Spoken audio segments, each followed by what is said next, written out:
દાહોદ જિલ્લાના દેવગઢ બારિયા તાલુકાના પીપલોદ ગામમાંથી એક ગંભીર ઘટના સામે આવી છે।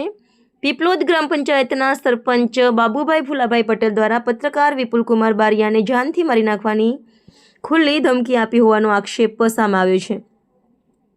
મળતી માહિતી મુજબ 2 દિવસ પહેલા પત્રકાર વિપુલકુમાર બારિયાએ એક ગરીબ પરિવારનું નામ પ્રધાનમંત્રી આવાસ યોજનામાં કપાઈ જતા તે ગરીબ પરિવારને ન્યાય મળી રહે તે માટે સમાચાર પ્રસિદ્ધ કર્યા હતા। આ સમાચારને કારણે સરપંચ નારાજ થઈ ગયા હતા અને ગુસ્સાના ભરડામાં આવી પત્રકારને જીવથી મારી નાખવાની ધમકી ઉચ્ચારી હતી। આ બનાવ બાદ સમગ્ર પત્રકાર વર્ગમાં ભારે આક્રોશ ફેલાયો છે।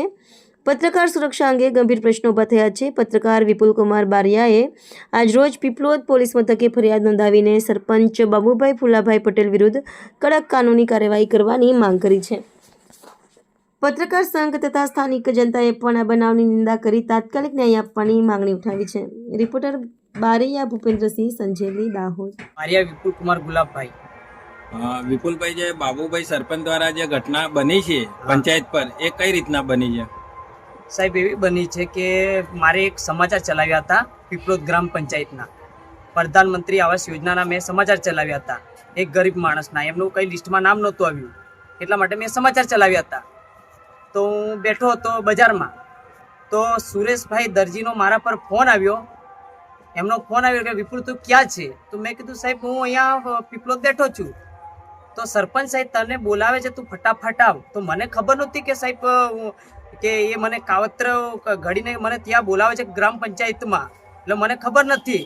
એટલે હું ડાયરેક્ટ ગાડી ચાલુ કરીને ત્યાં હું ગયો ગ્રામ પંચાયતમાં ગયો। એટલે હું ત્યાં જે ખુરશીમાં બેઠો તો મને એમ પૂછ્યું સરપંચ સાહેબે, એટલે કે તે જે સમાચાર ચલાવ્યા તે કોને પૂછીને ચલાવ્યા સમાચાર એમ? તો મને ખબર નથી। મેં કીધું મેં જે તલાટી સાહેબને મેં આ તલાટી સાહેબ બેઠા છે એમને મેં પૂછ્યા છે એમ। કે તે મન પૂછ્યા? તો સરપંચને પેલું પૂછવા જોઈએ કે નહીં એમ કે। મેં કીધું સાહેબ તમને મેં નથી પૂછ્યું। તો મને કે કેમ મારે તેના સમાચાર ચલાવ્યા? એટલે મારું અહીં કોલર પકડીને મારે પાછળની દિવાલે અડાડી દીધો અને પછી મને મારકૂટ કરી। એટલામાં પછી મારકૂટ કરી મને ગળદાપાટનો માર માર્યો અને ઝાપટો મારી દીધી। એટલે ફટ સુરેશ દરજી બેઠેલા હતા, એ ઊભા થતાની સાથે મને ખબર પડી કે અહીં તો કાવતરું ઘડી રાખેલું છે। એટલે ફટ એટલે તો હું ત્યાંથી નીકળી ગયો, ડાયરેક્ટ આવ્યો એટલે પોલીસ સ્ટેશન આવ્યો। એટલે પછી મેં કીધું મારે પીઓસન મળ્યો મેં, એટલે મેં કીધું મારે અરજી આપવાની છે।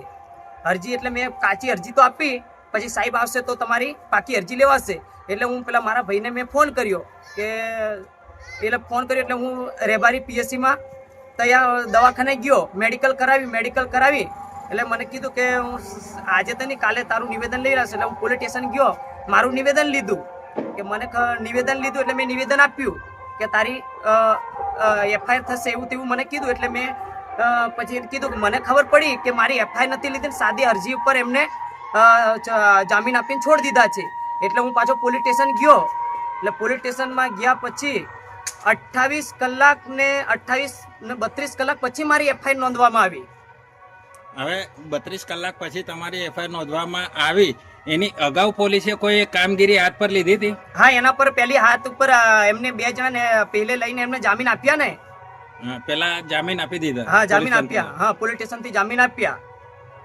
તો આજે હું પત્રકાર તરીકે છું, કામ કરું છું, બરાબર। આજે મારી જોડે આવું બન્યું છે તો આવા બીજા પત્રકારો જોડે બી આવું બનશે।